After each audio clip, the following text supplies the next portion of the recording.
Tak by som začal asi tým, že v čom sedíme.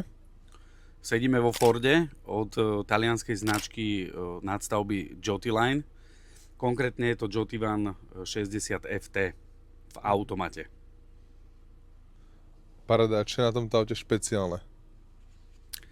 Špeciálne, je to ideálne auto na poznávačky, prípadne hlavne teda pre dvoch ľudí. Ideálne pre dvoch ľudí. Aj keď teda pásov tu máme 4, čiže viesť sa môžu 4, ale ten komfort je tu proste prispôsobený pre dvoch ľudí. Hej. A z ľudí, ktorí najčastejšie berú tento karavan, to sú akí? Tak väčšinou sú to ľudia, ktorí sú iba páry.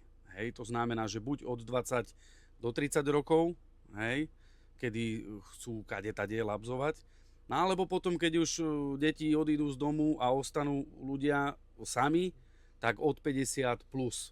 Hej. Čiže kto už jak vládze, tak hlavne takí by si brávali konkrétne toto auto. No. Čo sa kúpeľne týka, tak som si až všimol, že tiež sa dá pretvoriť to na zeme. Tak tam aké máme možnosti? Tak teraz tu máme možnosti bežného využitia, to znamená použiť WC s tým, že si umyť ruky tak, ako sa patrí. Áno.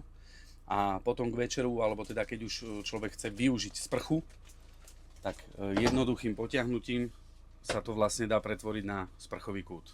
No a keď sú to takí dva mladí ľudia, dajme tomu, že už sa schyluje k večeru a majú náladičku a chcú, chápeme sa, haha, no tak. No tak si myslím, že toto je úplne iný príbeh.